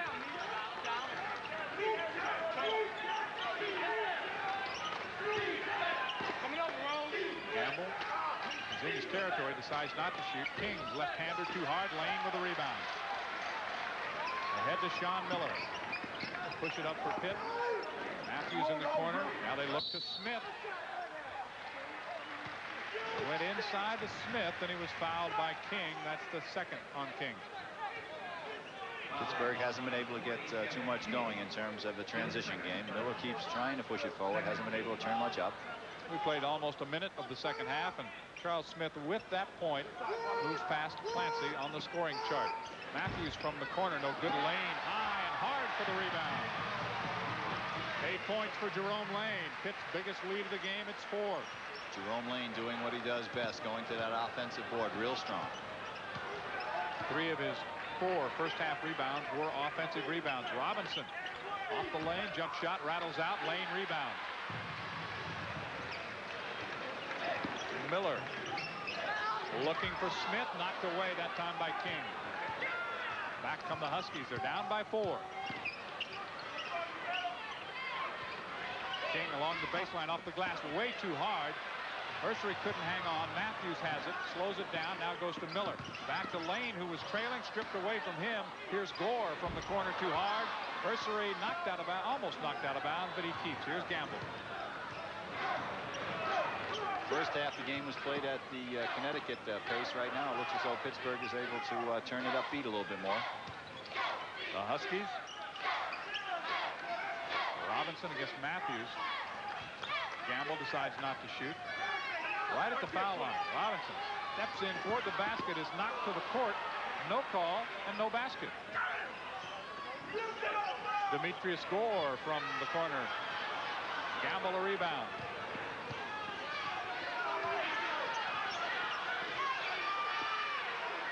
Coach Calhoun is up, and Robinson is a little bit disturbed. I thought it was a good no call on the part of the officials. There's another one. Ursery picks up that one. Can't score. Robinson will follow. Gets the foul and the basket. So that time he got the call. Robinson with 13 points. The foul is on Charles Smith. That is his first. Getting a little bit physical here. Smith is going to make his block. Robinson doesn't quit. Look at the position he's got there. Strong. Has the opportunity now for the three-point play. Sometimes a non-call on the part of an official such as that gets a guy a little bit excited. It seems as though that happened to Cliff over the last couple of seconds. Bobby Martin, who quickly checks into the lineup for Charles Smith, rips down the rebound.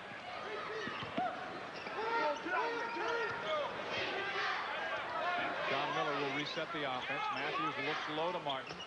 Goes instead, attempts to go to Gore and threw it out of bounds. Apparently Demetrius stopped before he got to where the pass was going to be. Just a miscommunication. A 2-point lead for Pitt. 17:05 to play in the game.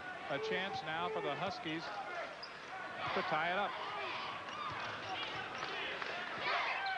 That graphic showing 10 points for the Connecticut bench. Robert Ursery, a big part of that. Ursery with 6 of those 10. Gamble for 3. He's got it. And the lead seesaws back to the Huskies. Gamble's first basket of the night. It's a 3-pointer, and it's a 1-point edge for UConn.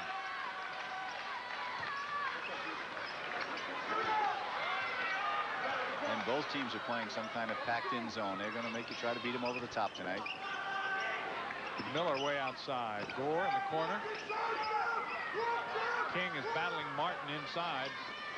Knocked away from Lane. Back comes Gamble. He's got help from Ursery trailing the play. Gamble blocked out of the air by Jerome Lane. Miller tries to save and can't. Here's Gamble. They'll reset the offense. Not for long, because Gamble guns. Lane rebound. To Gore. All the way up and in. The Panthers can turn it around.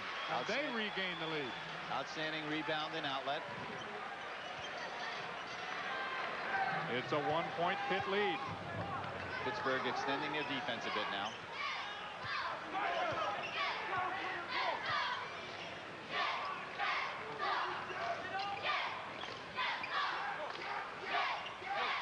Robinson on the baseline.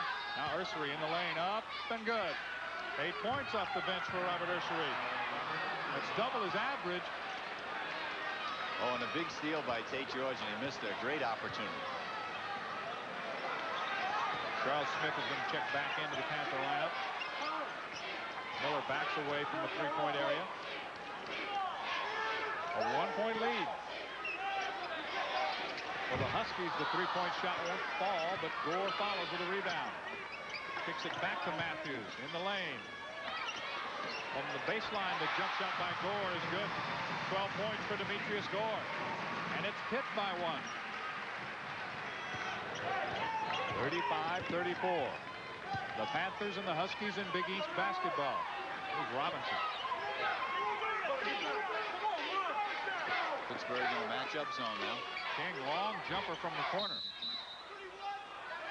Ursery pushed off, and that's 4 fouls.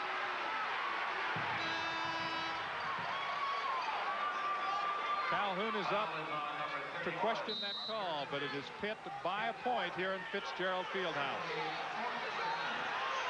By a point here at Fitzgerald Fieldhouse. The lead has been seesawing back and forth in the last couple of minutes. We have 14:25 left in the game. Miller for 3. Good. Sean Miller with 9 points. 3 three-pointers for him. And both teams have been able to make a three-pointer now. Phil Gamble made one for Connecticut. Now Miller for Pittsburgh. The Panthers matching their biggest lead of the night, a 4-point edge. Robinson off the lane, jump shot good. Robinson has 15 points. He's averaging almost 19 a game. Cliff Robinson having an outstanding offensive game for the Huskies. A very nice touch from about 10 to 12 feet. Gore outside. Starts to move off the lane. Hangs, fires, won't roll. King rebounds. Back come the Huskies. Tate George will lead them up. He's got Gamble on the wing. Spins away from Matthews. Gamble from the corner. Bending off. Tipped up. King has it. Back up and in. King with a follow, and we're even at 38. Well, credit to Priest with that, though, keeping the ball alive. King wound up picking up the garbage basket. Lane will return to the Pitt lineup.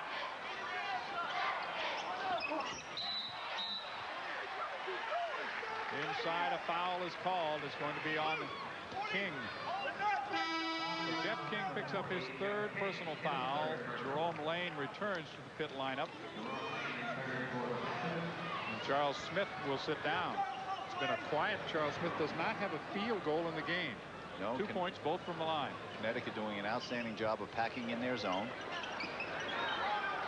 Actually, the last possession for Pittsburgh, Gore tried to make a penetration into the seam, and sometimes against the zone, you have to make that move.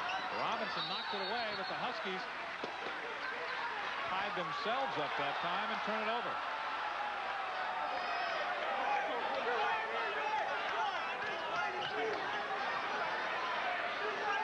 .13:05 remaining in the game. 38-38 here at Fitzgerald. Lane underneath the Martin, knocked away. Gore has it. He has to give it back, and a foul called on King. That'll be 4.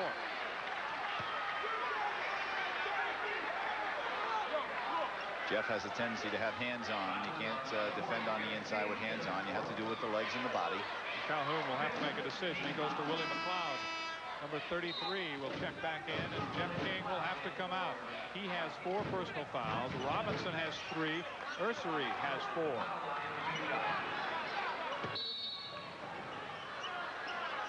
So the struggle inside has cost him in terms of fouls. Miller, top of the circle, decides to shoot too hard. Gore comes up with a loose basketball for Pitt. Demetrius Gore having a good basketball game.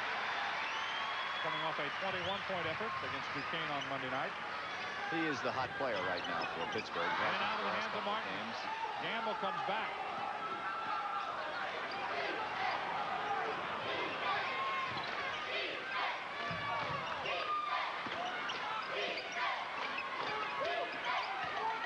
They get it inside to Robinson.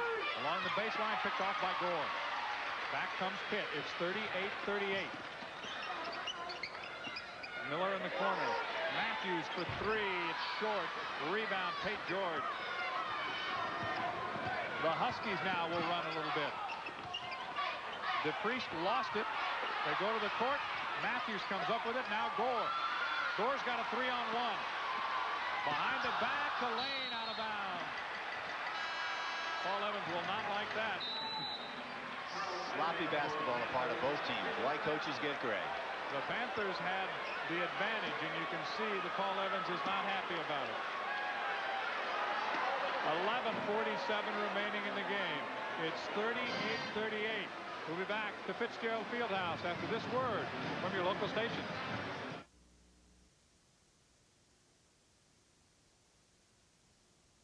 That may surprise you because his coach was not happy with him because of this. Here's the turnover. 3-on-2 advantage, goes behind the back, tries to make the spectacular play. It's important to realize spectacular plays have to show up. You can't make them happen. Smith gets inside and draws the foul. That'll be on Lyman DePriest.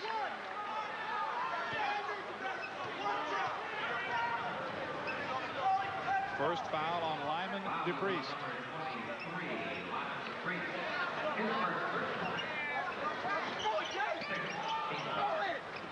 Gore rolls out. Matthews comes up with it. A new 45 on the clock for Pitt. 11:30 left in the game. Miller will reset the offense.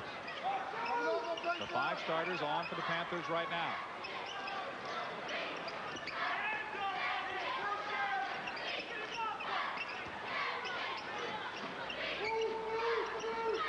Connecticut zone making Pittsburgh play much more patient than they would like. Miller for three. Rolls out. Knocked away. Touch last by Jerome Lane. I think they called a personal foul. I believe they did. You're right. The foul on Lane is his second. He's such a great offensive rebounder. He just goes to the glass every single time. He's going to pick up some of those fouls, but I don't think Coach Evans minds that kind of a personal foul. 11 minutes left in the game. Statistically, you see the differences. Field goal shooting by half. Hasn't been a good shooting night for either team. Has not. Credit to defense a little bit with that, though. Both teams playing outstanding zones, being very active, getting out to the shooters. Just deflected home. Karam's off the hand of Cliff Robinson, and it's the other side. It is Evans up. He can't believe there was no offensive basket interference. Special pass by Tate George. Great timing on the part of Cliff Robinson. Knocked away from Matthews and out of bounds. Darrell Porter ready to check back into the Panther lineup, replacing Matthews. Here's the pass. Let's take another look at it. Here's an outstanding pass by Tate George, and Cliff Robinson just tips it right down. It looks a heck of a lot easier than it is to do, I'll tell you that. Smith tries to go up, draws the foul. Right along the lane, he tried to go up in the air. But just that play right there is indicative of what's been happening. They had three Huskies surrounding Charles Smith. He hasn't been able to get too much down in the paint. Foul is on McLeod.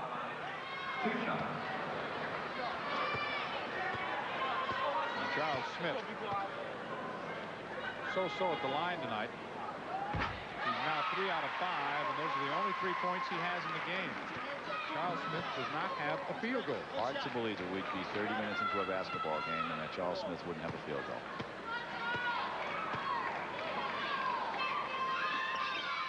He has 4 foul shots for his points tonight. The senior from Bridgeport, Connecticut, has tied the game at 40-40. We've got a 10-minute game now, John. Exactly right. We've played 30 minutes. It's dead even, so we start over for the final 10. Pitt zone very active right now. George had the Priest open, decided to go back to Gamble the other way.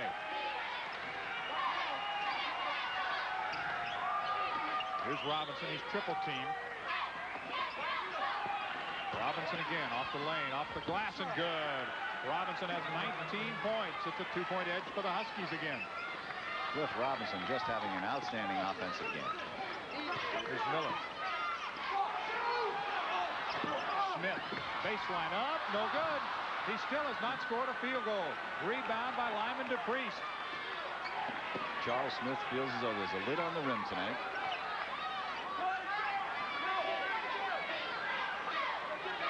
Smith is 0 for 5 from the field. And coming into the game, Charles Smith, an outstanding shooter, 59%.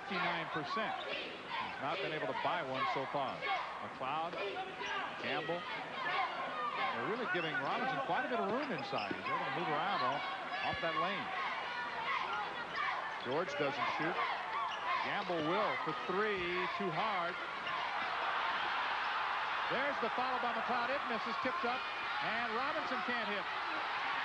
Finally, Charles Smith rips it out of there for the Panthers. A lot of opportunities for UConn that time. Oh, University of Connecticut going to the offensive board, giving Pittsburgh a little bit of its own medicine. Porter starts a move along the baseline, brings it back to Miller. Here's Gore with a lane jumper, good. Demetrius Gore has 14 points. We're tied at 42. Demetrius Gore for Pittsburgh and Cliff Robinson for UConn certainly have their chits in for Plymouth Player of the Game.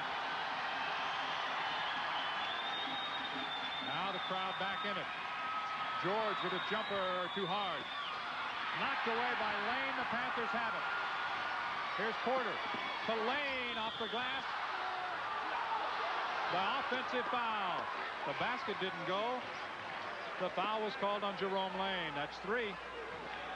Outstanding defensive play here by Tate George. Back in good position. Lane tries to go over him and just buries him. 7 minutes and 53 seconds left in the game. We're even. It's 42-42. Back after these local messages. We're tied at 42 with 7:53 remaining. The Big East Dodge Player of the Week from Syracuse. It's Derek Coleman, who's gotten himself off to a good start in the season. The Orangemen losing their first game of the Big East campaign on Saturday to Villanova. Derek Coleman, one of the premier players in the Big East. Outstanding sophomore, great rebounder, good scorer. Let's make it Monday. Okay. 7:35 to play in the game. 42-42. Ursery almost lost it. King is back in the lineup. Someone has to get a spurt here, either team. Here's King. Reverses to Gamble now. Take George. They look inside to Robinson. No way to go to him. King, baseline jumper, partially blocked, knocked away underneath. It'll be Pitt basketball. Charles Smith does what he does best there. He made the block on King facing the basket. Charles Smith got enough of it, and the Panthers get it back. 42-42. And we have 7 minutes left in this one. Don't leave us. The Huskies and the Panthers are even. Skips it to Gore. Demetrius backs out. And they'll reset the offense with 22 seconds left on the shot clock. Miller, a long three-pointer, good. Miller has 12 points, 4 3-point baskets. The Panthers lead by 3. And that may be the beginning of the spurt we're talking about. We'll see if the Huskies can answer. So far, they've been able to answer every Panther push in this ballgame. And that Miller basket got the crowd into the game now. Robinson works his way in, missed the shot. King over Lane, follows and hits. Jeff King, 5 points, took that one away from Jerome Lane. The Panther lead is 1. You won't see anyone go over Lane very often. Outstanding rebound on the part of Jeff King. Here's Smith inside against King. There's his first basket of the game. And for Jeff King, his final foul. Charles Smith's first basket comes with exactly 6 minutes left in the game. And that will put King on the bench.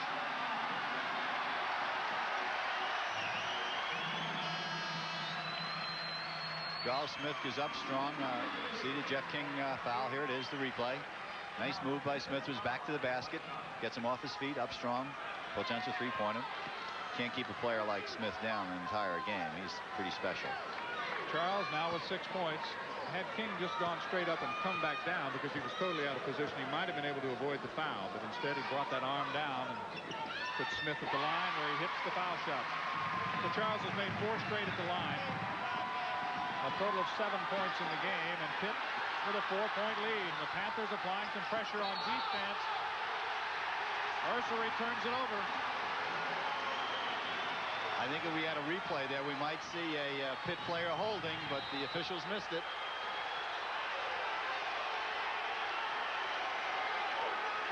A good timeout on the part of UConn here. There was certainly a hold there.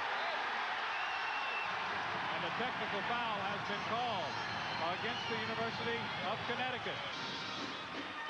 5:51 to play, and the Panthers are going to shoot some foul shots. We'll show you why the Calhoun calls came. There's definitely a holding foul. There's no question, but the officials missed it. Calhoun's right, but you just don't want to get that two-shot technical. That's going to hurt.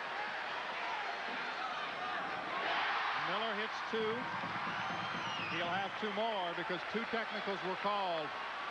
And we'll see if this turns out to be the cruncher for the Huskies. Down by 4. Could be down by 8, and Pitt will have the ball. And the spurt that we were talking about, we didn't think it would come from the foul line with no one playing. Miller, during his high school career, shot 90% from the foul line. That's an amazing statistic. He hit all 4 of those. Sean Miller with 4 3-pointers and 4 foul shots for 16 points. Now all of a sudden it's an 8-point lead, and the Panthers have the ball.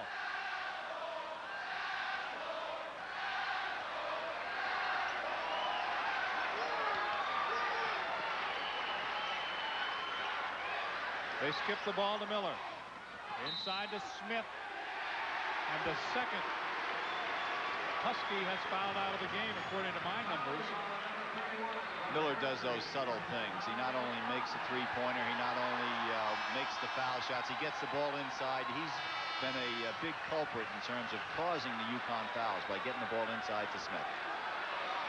So Jeff King leaves at the 6-minute mark. 26 seconds later, he's joined by Robert Ursery.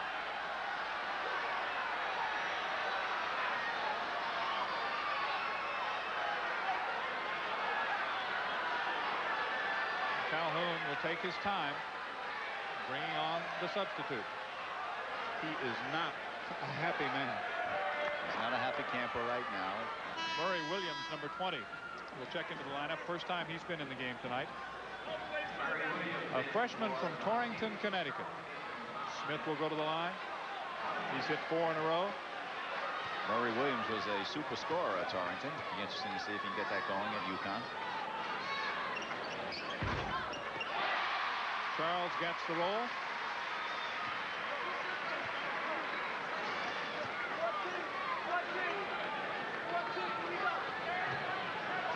See if Pittsburgh comes with pressure again now. If they smell blood, they might. Biggest lead of the night for either team. It's a 10-point Pitt edge. And here comes Pittsburgh with the zone press. They smell blood. Robinson almost turned it over. In and out of the hands of Gamble. You called it, Joe. You said look for a spurt by one of the 2 teams. The missed call and the 2 technical fouls at this point have the Huskies in trouble. Miller's three-pointer, then the 4 foul shots.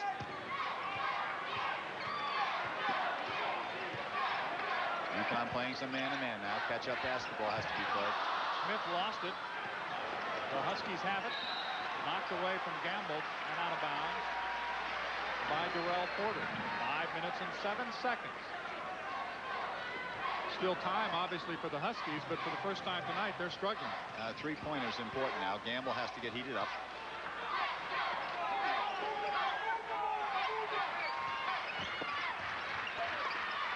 Williams. Gamble. And the turnover. The official went down in a collision that time and An unintentional collision. Lyman DePriest, a freshman mistake, took his eye off the ball. You have to see it into your hands. You have to catch it before you do something with it. 4 minutes and 49 seconds left in this game. A 10-point lead for the Panthers of Pitt. Stolen from Porter. St. George up through the foul. DePriest didn't put his head down after making the mistake. Connecticut came out in their facing press, man-to-man press, came up with the steal, and DePriest makes the steal and gets the ball to Tate George, who's been on a hot roll from the foul line. And Lane is now in foul trouble. He's really the only Panther who is in foul trouble. Cliff Robinson, who had those 3 fouls in the first half, has played the entire second half without picking up another person. George is 2 out of 2 at the line tonight. And he's been on a tremendous roll from the foul line. 5 points in the game for Tate George.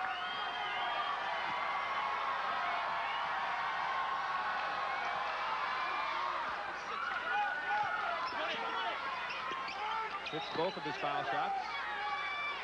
Now some pressure by the Huskies. Connecticut extended defense. The lead is 8. Porter.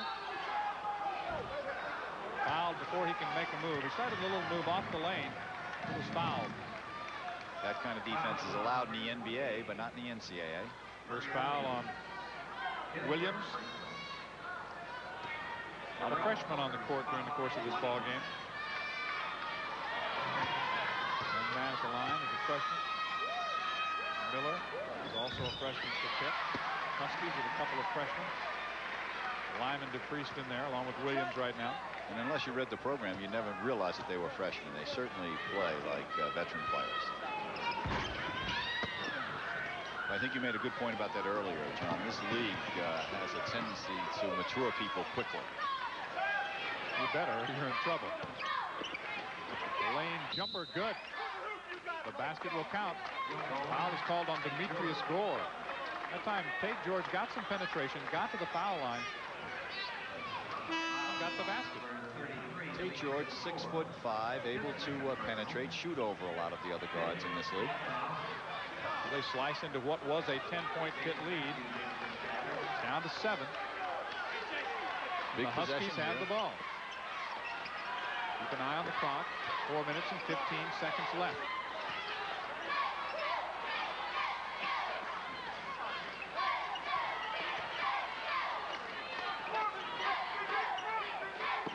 Gamble has only 1 basket. It was a 3-pointer. Knocked out of the air by Smith. Charles Smith doing what he does best.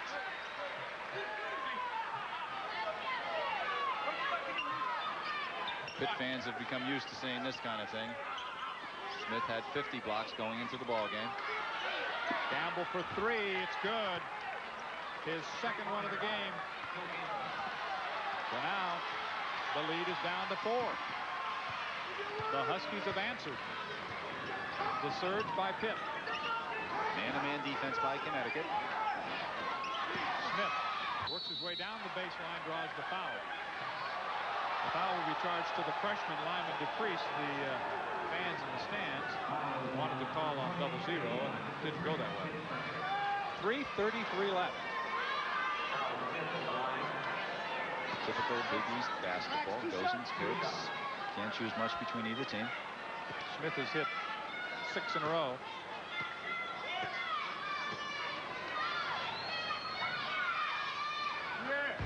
And he keeps it going.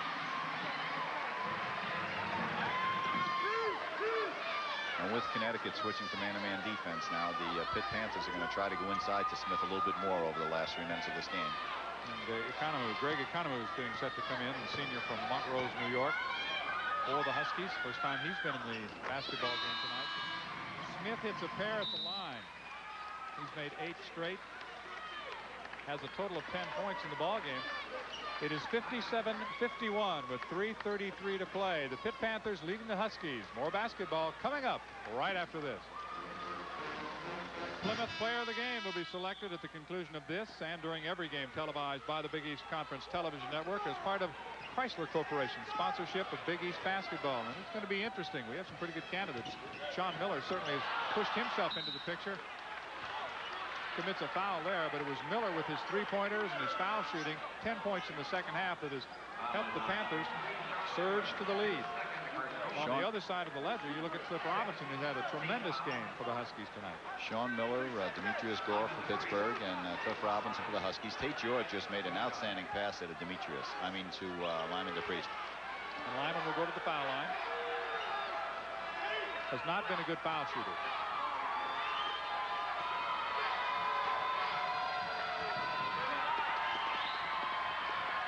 Coach Jim Calhoun has walked about 47 miles along the sidelines tonight. Lyman DePriest, an outstanding athlete, was recruited as a football player out of high school, as was Demetrius Gore, as I understand it, both Michigan kids. 3:21 left here in Fitzgerald Fieldhouse. Back come the Huskies again. It's a 4-point game. In the first half, UConn led most of the way, up by as many as 8. Knocked away from behind. Miller tracks it down. Gamble avoids the foul. Man-to-man defense by the Huskies. Watch him go inside to Over Smith. the top to Smith. He is hammered inside.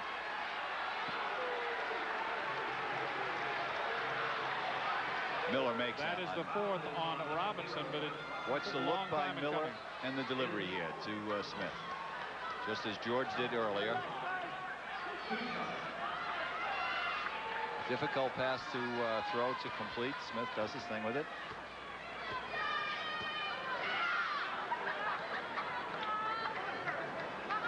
Charles finally misses. Interesting thing about that pass, too. Miller threw that from almost 30 feet away. That was not an easy pass to throw.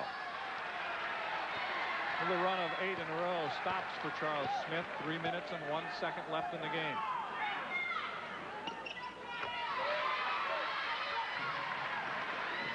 A dozen for Charles Smith.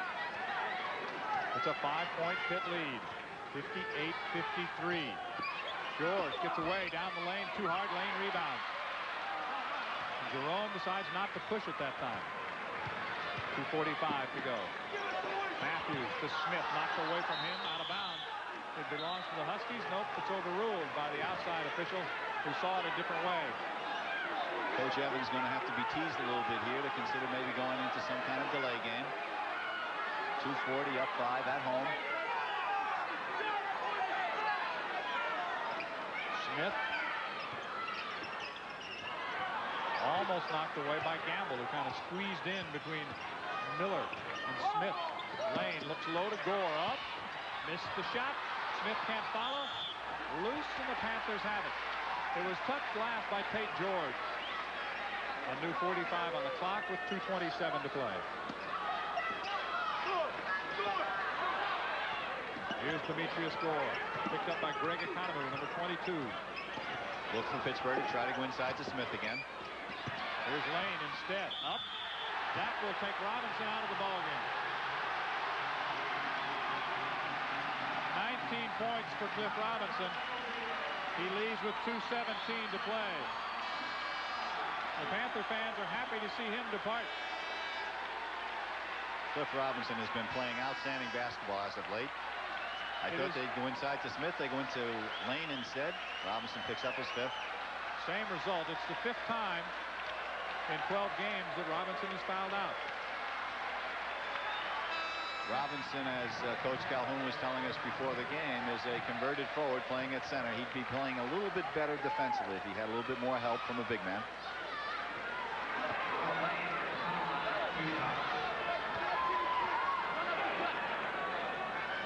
Lane rolls it in.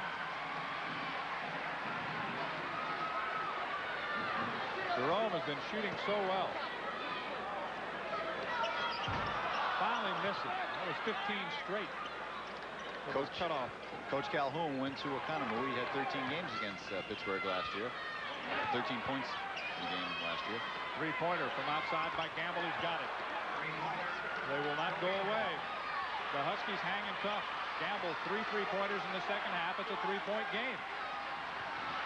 Less than 2 minutes to play. Pitt 59, UConn 56 in Fitzgerald Fieldhouse. The Panthers will work the clock. It's down to 25.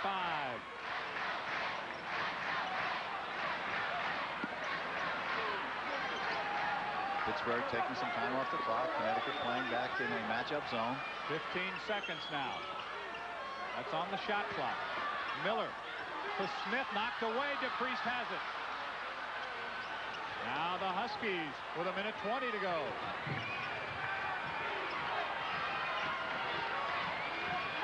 They're going to try to get it back to Gamble again. Economou, DePriest, and George. Baseline up and in, a beautiful move by Tate George. His 10th point. It's a 1-point game with less than 1 minute to go. 55 seconds left. Great penetrator. Can't hold it forever. Now you still have 45 seconds. The shot clock shows 32. The game clock counts to 44 now. So there's a difference of 14 seconds. Time is called with 40 seconds remaining in the game. Connecticut's going to get another possession. There are 27 seconds left on the shot clock. The game clock shows 40 seconds. So it's a 13-second difference. The difference on the scoreboard is only 1 point. This is always an interesting timeout here. This is where it's really difficult to take the ball inbounds on the sideline with seconds left on the clock. Watch this move by Tate George. It's as good as you'll see. Outstanding penetrating move by the 6'5" guard.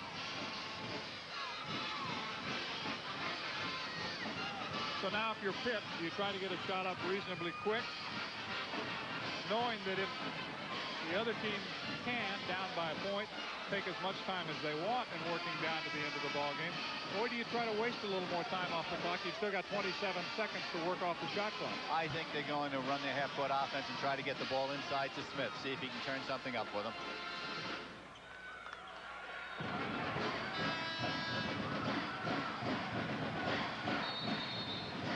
You guys, I don't know, it's so even.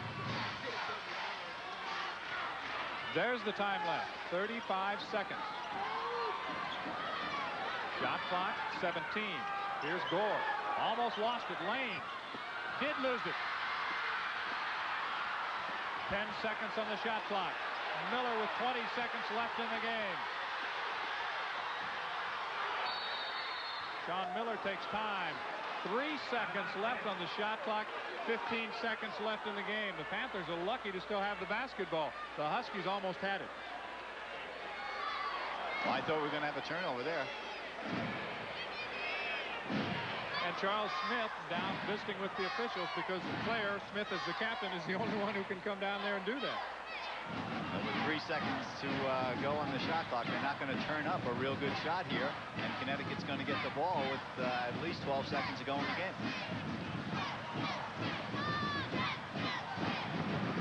You have to wonder what kind of a shot they can get off with only 3 seconds. Miller hesitated. He had about 6 seconds maybe when he got the basketball before he called the timeout. Looked to the bench for some direction. I think he was looking at the scoreboard rather than the shot clock. Look for them even to try an out-of-bounds play here where they lob the pass to someone reversing to the basket. Well, I'm a little confused now because the shot clock shows 5 seconds. The game clock shows 15 seconds. That's a difference of 10 seconds.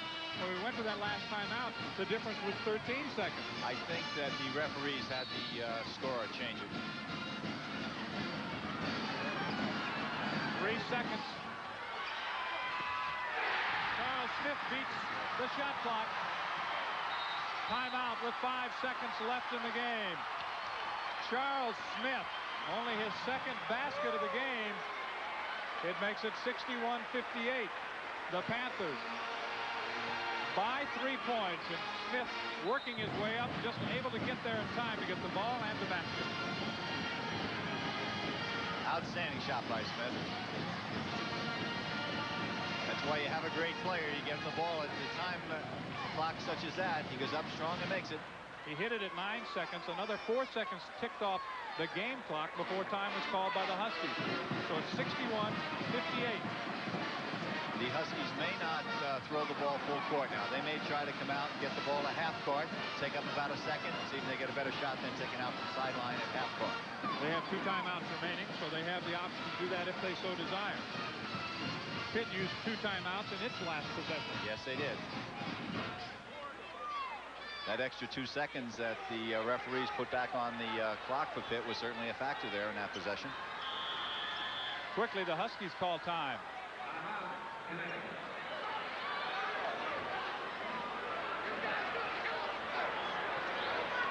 The wheels are turning. A lot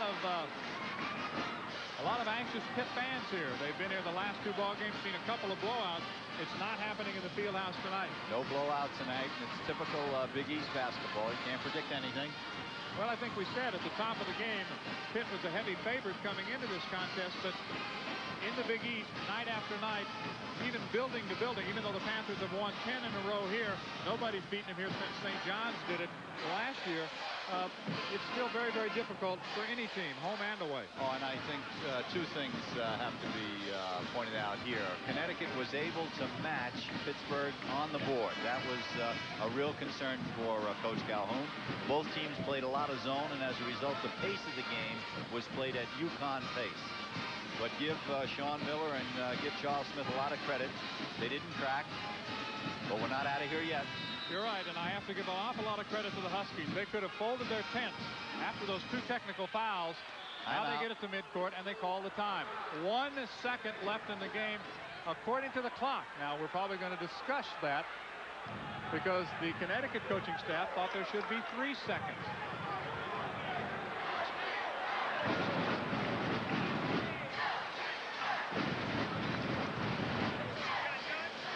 Exactly what you expected. I'm not sure exactly how much time's on the clock. I think they may put another second back up, John, and give them 2 seconds. It says 1 second. 61-58. But it's what we thought. We thought that they would try to take it to half court. Now they've got to get the ball to Gamble probably for a 3-pointer.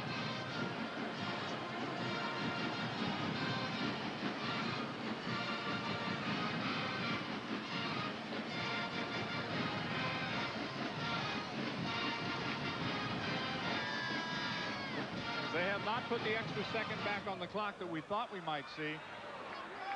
No, I guess not. Connecticut only 4 out of 13 in 3-point shots tonight. Economo or Gamble? They're both at the baseline, and both will probably come toward midcourt. Knocked away by Smith. At the horn, it's over. So they never got the chance for the 3-point shot. It was Smith who hit the big clutch basket to give them the 3-point edge, and it was Smith who made the steal. But if we look back at this basketball game for Coach Paul Evans and the Pitt Panthers, it was the play of Sean Miller in the second half that really helped them turn it around. And for Jim Calhoun and his team, a very disappointing loss. They answered almost every challenge here tonight. It is 61-58. That's the final score. The Panthers beat the Huskies. We'll be back to Pittsburgh right after this.